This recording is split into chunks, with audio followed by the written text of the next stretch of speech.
Hey guys, welcome back to my channel. Today is wash day, so in this video I'm just going to show you guys how I detangle my hair. I normally don't do a whole detangling process because I generally try to detangle as I do my hair, but I've neglected my hair for about 2 weeks now and it is really knotted up and tangled.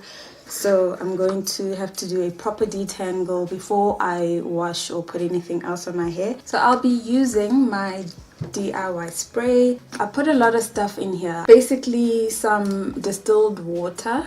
I'm also okay using tap water. If your tap water is good enough to drink, it's good enough to apply on your hair. I've put in some extra virgin olive oil, some extra virgin coconut oil. I've also put in some glycerine and rose water and maybe some other stuff. Oh, I also mix in a little bit of my leave-in conditioner depending on what I'm using at the time. This is optional. I don't always choose to include it in here, but I did this time and that's what's giving that milky color. So my detangling process, I usually do it in sections. Right now my hair is being parted into two and it's just been like this under my wigs for the past couple of weeks. And I know it looks really loose and bulky to be under a wig in this way, but I was wearing that really big wig, so you really don't need to have your hair done, really tight, really small under that one.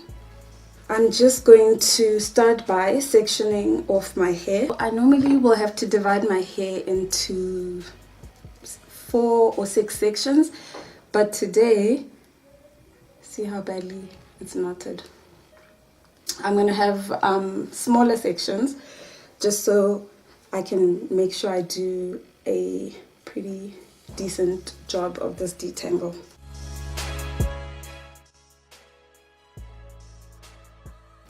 I recently turned 30, guys, and I have to tell you, I was so stressed about turning 30. I was not even going to celebrate my birthday in any way, but my friends all kind of reached out asking me, what do you have planned? What are you going to do? I realized, okay, people actually care enough to want to celebrate with me, so let's do it. And I organized a little lunch. It was kind of cute. I kind of wanted to keep it a small group, people who all kind of know each other. I mean, I was just glad I did kind of acknowledge my birthday a little bit. Why was I dreading 30? A lot of reasons, really. At this point in my life, I'm going through a lot of changes and just adjusting to living my life a little bit differently. I am no longer surrounded by a lot of people. I no longer have a lot of friends, and this was consciously done. I want people that are going to push me and challenge me and help me to grow, but also people who I can count on with, very heavy experiences or anything that's really close to my heart. I don't want to feel like it's not in good hands, if I can put it that way. So I just became really critical of the people I was keeping around me, and I wanted to change it.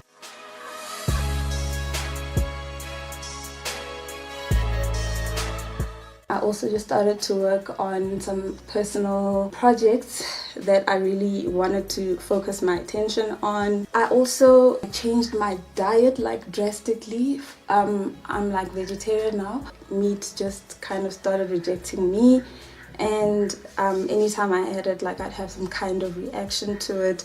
So I thought it was best to just cut it out and listen to my body and kind of give it what it wants instead of what I'm craving. But that's hard. But yeah, it just kind of almost felt like I was a different person. I had really just wanted to get it over and done with because I felt like I was applying way too much of my mental energy to this turning 30 business, and once it was over I could literally just move on and focus on other things.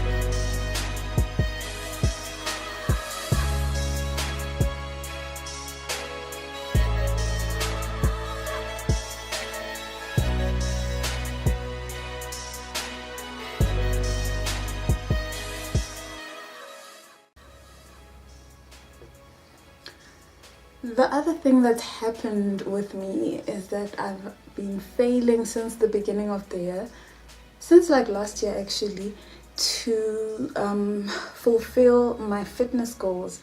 I really thought I had like more discipline, and I thought I was, just gonna find the motivation to do it. It is almost impossible to be consistent with like a good diet or a good workout for longer than 2 days. I'm literally failing every single week. It's not like I've given up. I do keep on trying. The last time I saw results fairly quickly, and those results were what motivated me. But now I don't really care that much about what's on the scale. I just need to try something different. So I will definitely be putting out a video on that, and just for the rest of the year, see what I can achieve. I know I can do it if I just, am organized and really just put my mind to it.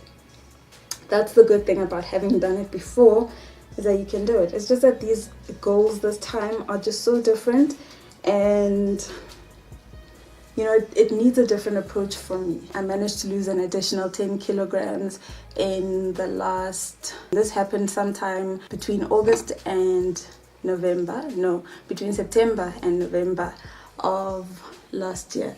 And I've also just kept that weight off. I think the thing with me is that I do generally kind of have a good diet. And I think the other thing that's helped with that is the fact that I can't really have meat anymore, and that my body suddenly became so sensitive and kind of, just reacting to all kinds of things that I've, been eating all my life. Now I have to be a little bit more careful about what I eat, just for general health reasons rather than for weight reasons. But that still contributed to it. So yeah, initially starting my weight loss in 2012, 60 was my goal weight. In my mind, I don't even register the fact that I've reached my goal weight, because my goals have shifted. Definitely, I'll be doing a lot more of those weight loss videos or fitness videos. What should I call it? Body goals videos. You guys, I had the weirdest, most painful experience the other day. I used this nail repair polish that I started using it about 2 years ago because I had really brittle nails at the time. The lady that worked in the cosmetics department, she recommended this Trend product. You apply it on your nails every day, and then you take it off in the evening and reapply it again, and you do that for 14 days at the beginning of using the product. And I did exactly that. The other thing she told me was, don't let the nail polish come in contact with your skin. The one night on my pinky, I did come into contact with my skin. I took off the nail polish on that finger and reapplied it, but it just kept tingling until it was burning, and I had to just take it off completely and go to sleep without it. And I think I only applied it the next day. I've been using it consistently as a base coat. I haven't had any problems with it. It did work. My nails kind of immediately stopped just being so brittle and fragile. I applied this polish the other day, and I have to be honest, I really wasn't careful about coming into contact with the skin, because I haven't been careful about that for a long time. I think I applied in the morning, early in the morning, and by the evening I did have a tingling sensation, but I didn't really pay too much attention to it, and I went to bed, and I woke up in the morning with the most excruciating pain, and I had to just take it off. And I took it off immediately when I woke up, kind of hoping for immediate relief, but that didn't happen. It's been maybe 5 days now and feeling a lot better. I've just decided not to apply anything on my nails. I hate looking at them like this because then I see all their imperfections. I think they just need some recovery time. But yeah, if you are considering using this product or you do have it, just continue to be careful when you apply it.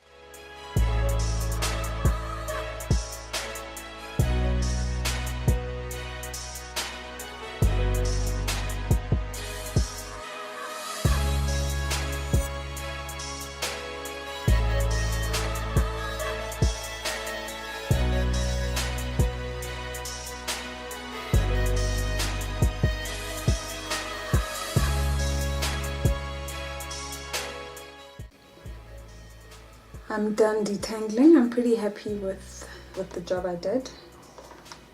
I think I really got in there and got all the tangles out. So whenever I detangle, I like to just take note of how much hair I lose, and it's not too bad.